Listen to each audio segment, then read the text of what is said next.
Shalom saudaraku, berjumpa kembali bersama dengan saya, Pendeta Jakob Setio dalam program Sapa Jemaat di Rumah. Kali ini kita akan bersaat teduh bersama-sama. Mari kita berdoa. Tuhan, kami mohon kuasa-Mu, kami mohon urapan-Mu, agar firman Tuhan yang sebentar kami renungkan sungguh-sungguh boleh memberkati kami. Roh Kudus tolong kami, agar kami boleh menerima pewahyuan yang baru yang datang daripada Tuhan. Terima kasih Bapa, berfirmanlah, kami siap diberkati oleh Engkau. Dalam nama Tuhan Yesus, haleluya, amin. Firman Tuhan kali ini terambil dari Matius 26 ayat 40.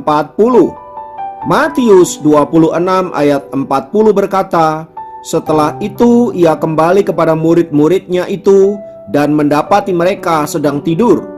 Dan ia berkata kepada Petrus, tidakkah kamu sanggup berjaga-jaga 1 jam dengan aku? Saudara, pernahkah Anda merasa sendirian di dalam hidup ini? Saya kira hampir semua kita pernah mengalami saat-saat di mana kita merasa sendirian. Meski faktanya kita dikelilingi oleh banyak orang, bahkan orang-orang yang terdekat dalam hidup kita, namun ada waktu di mana kita merasa begitu sendirian. Hal itu terjadi karena kita merasa bahwa orang-orang yang dekat dengan kita atau mereka yang mengelilingi kita itu tidak mengerti apa yang kita rasakan. Hal itu terjadi karena kita tahu bahwa sesungguhnya mereka tidak benar-benar mengerti apa yang kita rasakan dan tidak benar-benar tahu apa yang sedang kita gumulkan. Hal yang sama dialami oleh Tuhan Yesus ketika ia harus berhadapan dengan salib yang ada di depan dia. Pergumulan itu begitu berat dan sangat menyiksa. Itulah sebabnya ia meminta murid-muridnya untuk mendukungnya di dalam doa bersama-sama dengan dia. Tetapi apa yang terjadi saudaraku? Kenyataannya para murid itu justru tertidur lelap di saat Tuhan Yesus sedang bergumul sendirian. Mendapati hal yang demikian, Tuhan Yesus berkata kepada mereka, tidakkah kamu sanggup berjaga-jaga 1 jam dengan aku? Sepertinya permohonan Tuhan Yesus ini sangat serius dan sangat-sangat penting. Kalau boleh saya bahasakan, mungkin ia berkata, temani aku 1 jam saja, supaya aku dapat melewati masa-masa yang sulit ini, karena aku harus membuat keputusan yang sangat penting dalam hidupku. Namun orang-orang yang ia harapkan untuk bisa mensupport dirinya itu justru kelelahan dan pada akhirnya tertidur. Semua ini ingin membuktikan saudara-saudara bahwa tidak semua orang mengerti pergumulan kita. Bahkan sekalipun mereka berusaha untuk memahami, tetapi sesungguhnya mereka tidak sungguh-sungguh mengerti apa yang kita rasakan. Jadi sangat wajar kalau mereka tidak bisa memberikan support seperti yang kita inginkan. Demikianlah Yesus juga tidak memarahi para murid-murid yang sedang tertidur itu, karena ia menyadari bahwa mereka juga sangat lelah. Jadi tidak mungkin mengharapkan dukungan mereka 100% agar apa yang ia gumulkan dapat disupport oleh para murid itu. Saudaraku, dalam masa-masa yang berat yang kita alami, masa-masa kelam, lembah-lembah yang penuh dengan pergumulan dan air mata, memang kita membutuhkan orang-orang yang kita pikir bisa menolong, bisa mensupport, dan bahkan bisa memberikan solusi. Kadang kita berharap terlalu banyak kepada mereka, padahal faktanya mereka jugalah orang yang sama dengan kita, yang mungkin juga sedang ada dalam pergumulan-pergumulan yang tidak kita mengerti. Lalu kita berharap mereka mengerti kita. Kita juga berharap mereka bisa mendukung kita. Dan kita ingin berkata, please, mengerti aku, tolong pahami aku, dan lain sebagainya. Padahal saudara-saudara, orang-orang itu bisa jadi juga saat-saat di mana kita butuhkan, mereka sebenarnya juga ada dalam posisi yang sama seperti kita. Namun seringkali kita tidak mau mengerti akan hal itu dan berharap merekalah yang seharusnya bisa memahami saya, mengerti keadaan saya. Nah, bila kemudian faktanya mereka tidak seperti yang kita harapkan, kita menjadi kecewa dan bahkan menjadi terluka. Kita berpikir, mengapa mereka tidak mau menolong saya? Mengapa mereka tidak mau mengerti keadaan saya? Mengapa mereka egois? Mengapa? Dan ujung daripada semua pertanyaan itu, saudaraku, adalah kekecewaan yang tak jarang kemudian membuat kita terluka dan sakit hati. Saudara, dengan berlaku demikian, tanpa kita sadari sesungguhnya kita sudah mulai mengandalkan manusia, kita mulai mengandalkan orang lain, dan bahkan kita mulai mengandalkan diri kita sendiri. Jika kita ada pada titik ini, saudara-saudara, sebaiknya kita perlu melakukan evaluasi diri dan menyadari bahwa itu adalah sebuah kekeliruan. Belajar dari pengalaman Tuhan Yesus, saudara-saudara, ketika ia ada dalam pergumulan yang berat, ketika ia merasa sendirian dan murid-murid tidak bisa diharapkan, ia memilih berlutut di hadapan Allah dan menyerahkan segala sesuatunya kepada kehendak-Nya.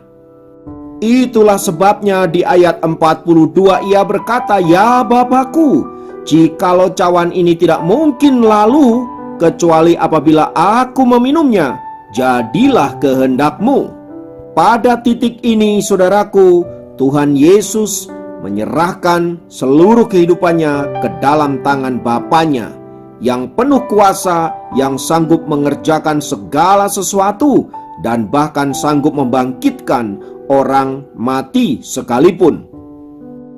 Oleh sebab itu, dia mantap menghadapi salib, dan dengan penuh kepasrahan dan penyerahan kepada Bapa, ia mentaati seluruh rencananya agar apa yang ia kehendaki untuk menyelamatkan manusia dapat terjadi di atas kayu salib. Karena itu mari kita belajar saat kita ada dalam pergumulan, saat kita ada dalam situasi yang sulit dan bahkan lembah-lembah air mata, kita mencari kehendak-Nya agar lewat situasi yang kita alami, saudara-saudara, bukan soal kita bisa lepas dari keadaan itu, tetapi bagaimana kita dapat naik level ke tingkat yang lebih tinggi, menjadi pribadi yang semakin berkenan di hadapan Allah. Karena itu, mari kita tidak putus harapan, tidak mudah menyerah, dan tidak berpikir negatif untuk apapun yang saat ini sedang kita alami, karena saya percaya Allah sedang merendah kehidupan saudara dan saya agar sesuai dengan kehendak yang Ia mau bagi setiap kita. Karena itu mari relakan hati Anda untuk dibentuk dan diproses oleh Allah. Kiranya firman Tuhan ini memberkati kita semua. Mari kita berdoa. Kami naikkan pujian dan syukur untuk setiap anugerah-Mu dalam hidup kami, termasuk ketika kami harus melewati lembah-lembah pergumulan dan kami seorang diri ada di sana. Yang kami tahu Engkau tidak pernah meninggalkan kami, yang kami tahu rencana-Mu adalah indah untuk setiap kami. Terima kasih Bapa, kuatkan dan teguhkan hati kami agar kami senantiasa taat dan setia pada kehendak-Mu sampai seluruh rencana-Mu digenapi di dalam dan melalui diri kami. Terpujilah nama-Mu, dalam nama Yesus kami berdoa. Haleluya, amin. Demikian program Sapa Jemaat kali ini. Sampai jumpa dalam program Sapa Jemaat yang lain. Tuhan Yesus memberkati.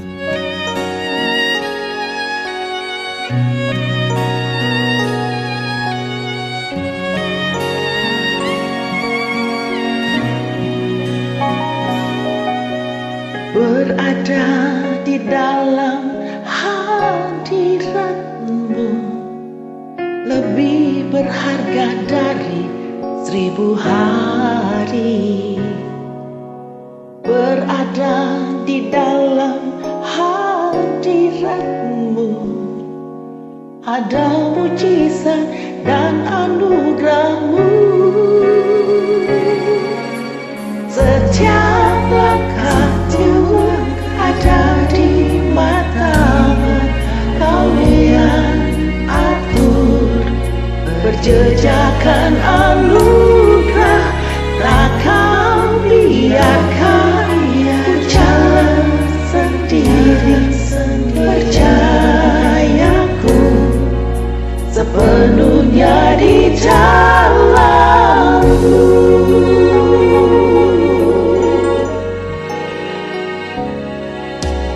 Berada di dalam hadiratmu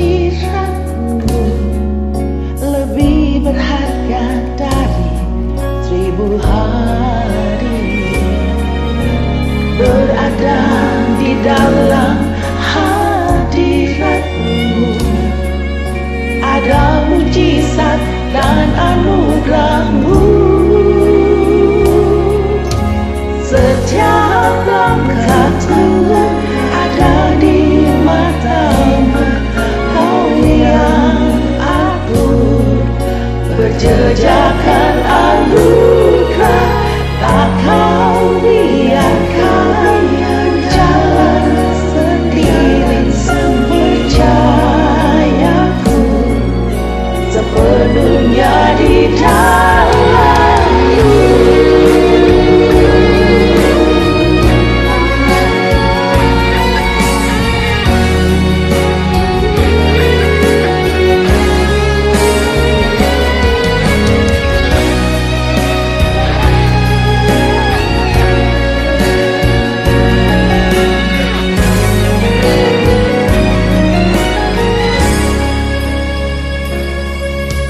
Setiap langkahku ada di mata, kau yang atur berjejakan anugerah.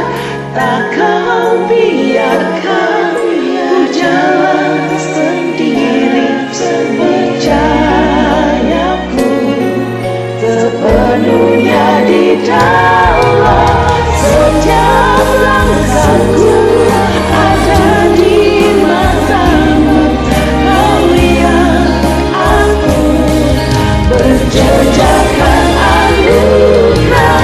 Tak kau biarkan ku jalan sendiri, percayaku sepenuhnya di dalammu. Percayaku sepenuhnya di dalammu.